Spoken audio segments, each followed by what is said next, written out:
บ่ต้องไปแสวงหาทางอื่นดอกบ่ว่าสิเป็นวิชาความรู้บ่ว่าสิเป็นครูบาอาจารย์หรือว่าหยังก็แล้วแต่เพราะว่าทุกอย่างมันอยู่ในโตวเฮาแล้วลมหายใจอยู่กับเฮากายก็อยู่กับเฮาอยู่แล้วจะหนีออกจากรูปกับนามกายกับใจรูปกับนามขันธ์ห้าเนี่ยหลักใหญ่มันสิบ่มีการเวียนว่ายตายเกิดอีกมันก็อยู่นำเฮาเองเด้เพิ่นเป็นแต่เพียงผู้บอกเด้มันเฮาสิไปหาเพิ่นองค์ใดก็สร้างเพิ่นก็เฮ็ดให้เฮาบ่ได้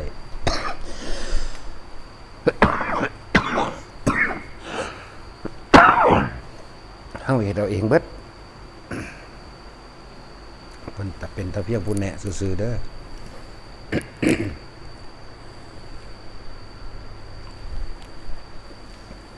ทุกอย่างพุทธเจ้าบอกไว้เบิดแล้ว สติปัฏฐาน4กายเวทนาจิตธรรมธรรมจิต เวทนากายจิตกายเวทนามเวทนาแหละมันก็อยู่ในกันเป็นอันเดียวกันจังว่าถ้าเฮาตั้งใจดีๆอยู่เฉพาะตนสติแปลว่านึกหรือระลึกรู้สึกโตดูกับลมหายใจเข้าออกของเจ้าของเองนี่คือตัวจิตควบคุมเอาไว้ควบคุมความคิดบ่ให้มันไปหม้องอื่นคิดถึงแต่ลมหายใจเข้าออกเข้าออกอยู่เฉพาะเจ้าของเองนั่นแหละบ่ว่ายืนบ่ว่าเดินบ่ว่านั่งบ่ว่านอนอริยาบทแรกเฮาก็นั่งฝึกซะก่อนเลยอริยาบท2เฮาก็ยืนฝึกไปอริยาบท3เฮาก็นอนฝึกได้อริยาบท4เฮาก็เดินยืนเดินนอนนั่งยืนเดินนั่งนอนได้ทั้งนั้นบัดนี้จับจุดที่ลมหายใจเข้าออกเข้าออกนี่เอิ้นว่าลมหายใจนี่ก็คือกายในกายอันหนึ่งอยู่แล้ว ซึ่งในกายในส่วนนี้ต้องเป็นความรู้สึกเย็นเข้าออกเท่านั้นเองเย็นอยู่ในโพรงจมูกนั่นแหละจึงเรียกว่าสติกำกับจิตสติกำกับก็ว่าไปกำกับไว้ใส่กำกับไว้ในฐานใดฐานลมเข้าลมออกลมเข้าลมออกตัวนี้สิเป็นตัวกำกับเพื่อบ่ให้ความคิดเฮาแล่นไปคิดไปถึงไปคิดถึงบุคคลสัตว์สิ่งของอยู่กับมันเขาคักๆอาการปิติก็เกิดขึ้นปิติมันก็มี5อย่างแต่ว่าเฮาสิจับเอาทั้ง5ทั้งเบิดก็บ่ได้แต่ว่าสิบอกไว้ให้รู้ว่าเวลาจิตมันนิ่งมันเป็นอารมณ์อันเป็นหนึ่งแล้วมันตั้งมั่นดีแล้วในเพียงแค่ปัฐมะแปลว่าขั้นต้นอาการปิติก็จะเกิดมีขุทกายปิติขนลุกขนพองสยองก้าวคณิกาปิติปลื้มจิตใจลงไปน้ำสะอึกสะอื้นน้ำตาไหลปรณาปิติมีความโยกหน้าหลังซ้ายขวาหรือหมุนไปโอกันติกาปิติมีเห็นแสงวับแบบหรือเห็นแสงสว่างหรือเห็นนิมิตต่างๆก็แล้วแต่อยู่ในหมวดเดียวกันบางครั้งก็เกิดอาการร่างกายใหญ่ขึ้นตึงขึ้นยืดขึ้นหรือบางที่ก็วูบลงทั้งเบิดนี้บัดเฮาสิใส่วิธีในการว่าเฮาต้องจับจุดใดจุดหนึ่งเพื่อบ่ให้มันเคลื่อนเพื่อบ่ให้มันสงสัยหลายแต่ว่าความสงสัยที่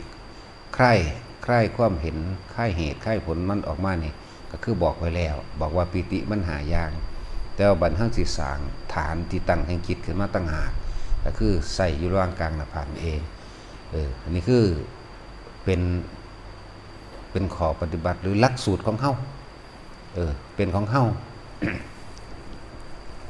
ที่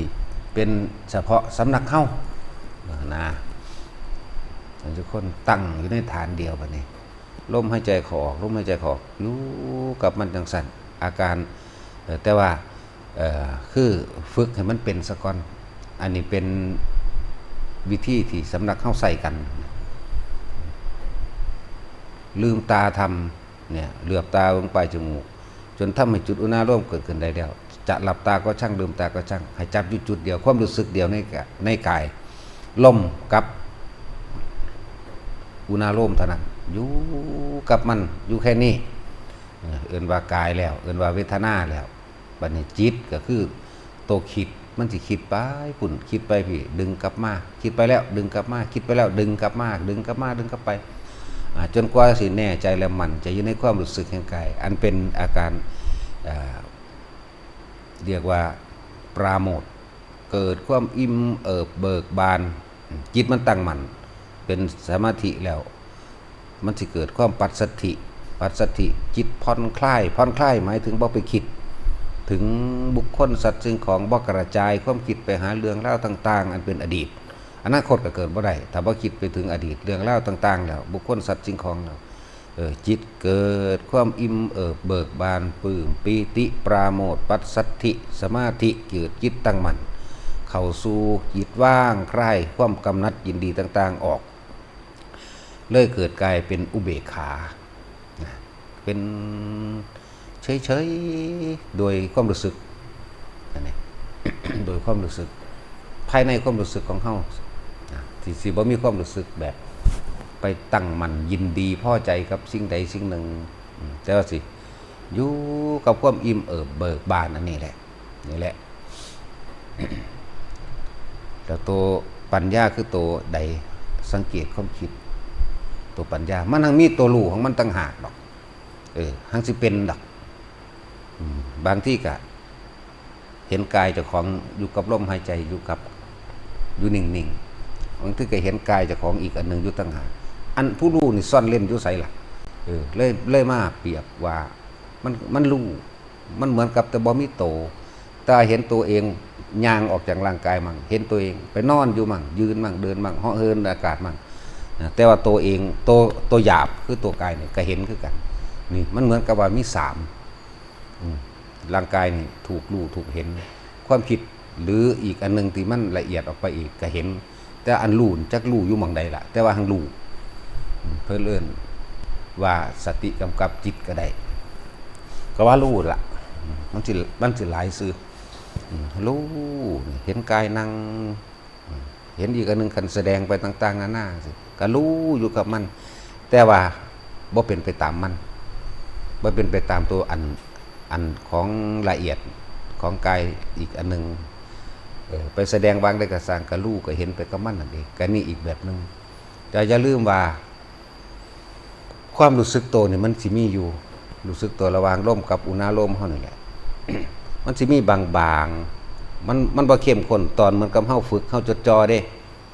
ตอนที่เฮาฝึกเฮาจดจ่อนี่มันสิมีเข้ม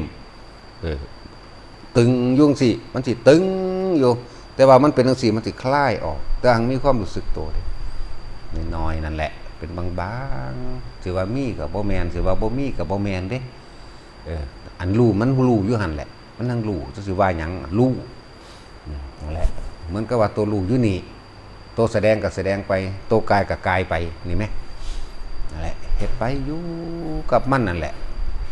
แล้วก็เห็นความคิดดึงกลับมาความคิดไปอีกแล้วดึงกลับมาความคิดไปอีกแล้วดึงกลับมาอยู่จังซั่นเฮ็ดไปเฮ็ดมาเฮาสิเห็นดอกจิตเป็นผู้คิดผู้นึกผู้ปรุงผู้แต่งแสวงหาแต่เฮาบ่เป็นไปน้ำมันความคิดนั่นเลยกู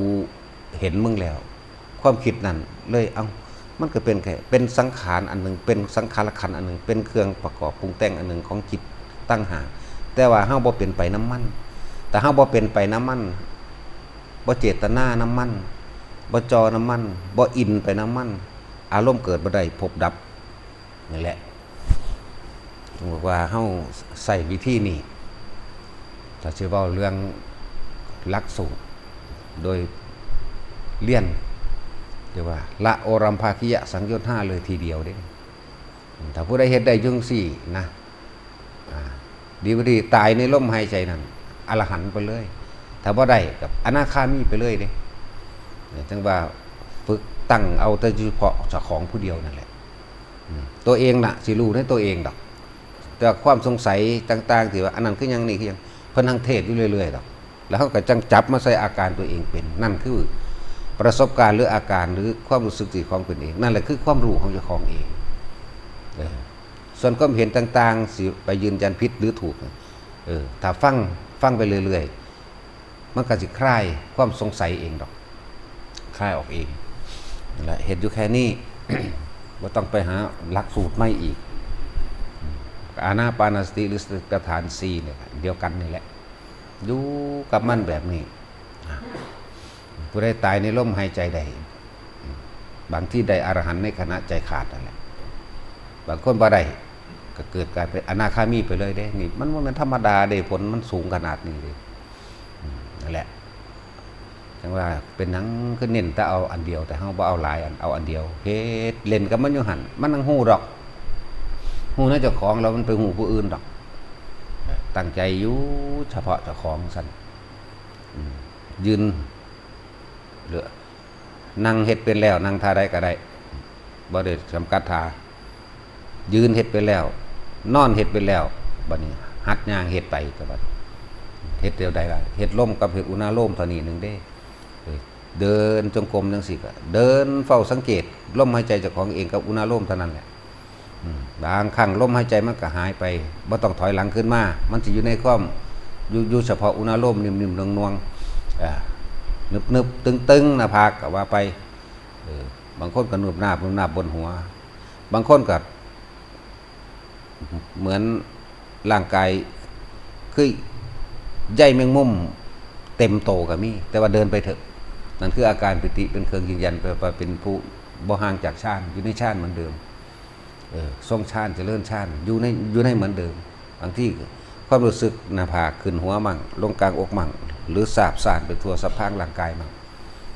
สิไปเกิดเห็นยังสวัสดิ์เสวียงไปหรือว่าเหมือนกับเดินลุกลงไปในดินกระสร้างความรู้สึกโตมีอยู่มันบ่เดินมันบ่นั่นดอกผู้ใดเป็นผู้นั้นสิฮู้บางที่เดินขึ้นไปกลางอากาศผู้ใดเป็นผู้นั้นฮู้แต่มันจังสิบอกถูกดอกกับถ้าบอกไปแล้วมันขาดคะเนเอาผู้ใดเป็นผู้นั้นสิเข้าใจดอกอ๋อนี่เด้อันที่หลวงพ่อว่านี่แต่ของกำลังเป็นอยู่นี่มันเลยบ่หวั่นไหวนั่นแหละเอาแต่แบบเดียวบ่ต้องไปสนใจอย่างอื่นผู้ใดเฮ็ดได้ไปเรื่อยๆจนเกิดความเคยชินแล้วเวลาเกิดอุบัติเหตุอุบัติภัยหรืออย่างที่ฉุกเฉินปุ๊บมันหันเข้ามาลมหายใจเฮาเองแบบเป็นอัตโนมัติเองดอกขึ้นอยู่กับเฮาฝึกให้มันชินเด้อทำให้บ่อยทำให้มากทำให้ชินทำให้เป็นดุจดังยาเนี่ยมันจะหมุนมันจะปุ๊บเข้ามาเองดอกถ้าว่าถึงข่าตายอุบัติเหตุปุ๊บเฮาสิรอดแบบน่าอัศจรรย์บ่เจ็บบ่ปวดบ่หยังละแม้กระทั่งโรคภัยไข้เจ็บนะหายได้ผู้ใดเป็นโรคก็ดีเฮ็ดอยู่จังซี่แหละจะเอาอาการปิตินั่นแหละเป็นเครื่องยืนยันว่าเป็นผู้ทรงฌานเจริญฌานนั่นแหละจังว่าฝึกเอาล้วนแล้วถ้าเป็นประโยชน์แค่ตนทั้งนั้นแหละบ่ไปหาไผได้อันนี้มันเป็นเรื่องเฉพาะตนเลยแล้วก็บ่ไปยุ่งยากกับไผอีกสตินึกเข้ามาสู่ลมเข้าลมออกอยู่พอสำนี้เฮ็ดไปเท่าหน้าเฮ็ดไปเท่าตายแม่นบ่เฮ็ดก็ตายอยู่แล้วแต่ว่ามันต่างตายเท่านั้นเด้ร่างกายนี่เฮ็ดต้องได้ก็ตายอยู่แล้วนั่นแหละเฮาจึงบ่สงสัยความตายแล้วก็บ่หวาดคั่นข้ามกลัวนิดหน่อยบ่มีเลยคำว่าย่านตายบ่มีซื่อๆอยู่บ่คิดพ้อพูดออกไปนั่นแหละเวลาสิเป็นหยังมามันสิหุบเข้าล่มเองดอกต่างๆมันสิร่วมเข้าล่มเจ้าของเองดอกเพราะเฮาฝึกชินแล้วสิมันสิร่วมเพิบเข้าล่มความรู้สึกทางกายทั้งเจ็บทั้งปวดบ่มีซะด้วยซ้ำไปนั่นแหละบ่มีเลยทั้งหลายผู้คนฝึกไปเถอะมันชินไปส่วนโรคภัยไข้เจ็บผู้ใดที่มันเป็นอยู่แล้วนั่นน่ะมันนั่งหายหรอกไปเถอะอานิสงส์เยอะแยะอันเกี่ยวกับลมหายใจนี่เอาวิธีเดียวหลักสูตรเดียวจะไปเห็นหลายอันต้องไปแสวงหาหม่องใดก็สร้างแม่นเฮาแสวงหาไปหาผู้นั้นองค์นั้นองค์นี้ก็ล้วนแล้วตั้งแต่มันอยู่ในเฮาเหมือนเดิมนั่นแหละมันบ่ได้อยู่นำเพิ่นจะเป็นเพียงผู้บอกเพิ่นเฮ็ดในเฮาบ่ได้พระพุทธเจ้าก็เป็นผู้บอกแล้วเพราะว่าถ้าครูบาอาจารย์อื่นๆนั่นแหละก็ไปตั้งหวังกับไผอย่าไปน้อยใจดีใจกับไผอยู่ในตัวเองเด้อทั้งเบิดนี่ละอารมณ์ตัวเดียวนั่นแหละเฮาเฮ็ดไปเฮ็ดมาแล้วบัดนี้สิ่งสิมาเปรียบมาเทียบตนเองคืออารมณ์ถ้าเรายังมีความพอใจอยู่ความไม่พอใจก็อยู่นำกันนั่นแหละสัตว์ทั้งหลายมันว่าแต่เกิดเพราะอารมณ์ความพอใจนั่นแหละแต่ความบ่พอใจกันอยู่ในกันเด้กับความพอใจกับไม่พอใจคือสิ่งเดียวกันล้วนแล้วแต่เหตุเนี่ยสัตว์ทั้งหลายเวียนว่ายแต่เกิดวิธีสังเกตเจ้าของเองว่าเจ้าของละกิเลสได้มากน้อยเพียงใดละอารมณ์เนี่ยเรียกว่าภาษาบาลีมันว่าอาสวะ อารมณ์ที่ยังคล้องอยู่ คนมันคล้องอยู่กับความพอใจเท่านั้นแหละ แต่ว่าความบ่พอใจมันบ่อยากเอา แต่ว่ามันก็เอามานํกันแหละคล้องอยู่กับความยินดีพอใจนั่นตราบใดที่เฮายังมีความยินดีพอใจตราบนั้นเฮายังเกิดนี่คือตัววัดเจ้าของเองเด้อบ่ต้องให้ไผมาวัดเฮาดอกตัวเองวัดตัวเองเลยอาสวะขยะยานตัวนี้เหมือนกันเบิดสุขวิปัสสกวิชา3อภิญญาตลอดทั้งสุขปฏิสัมภิทา4นี่ก็สร้างอารมณ์ตัวเดียวจักว่านี่เป็นตัวเสมอกันความสมาธินั้นต่างกันก็สร้างมันคือไปเงิดบ่ต่างตรงที่ตายเหมือนกันเป็นว่าพระโมคคัลลาภาษาลิบุตรความสมาธิในการแสดงธรรมความสมาธิในการแสดงฤทธิ์ตายพอกันแต่ว่าสิ่งที่เสมอกันบ่ว่าแต่พระพุทธเจ้าพระปัจเจกอรหันต์ทุกประเภทอาสวะขยะหายเบิดคือบ่มีอารมณ์ความยินดีพอใจในสิ่งทั้งหลายทั้งปวงอีกแล้วเรียกว่าธรรมนั่นเองเอาพอ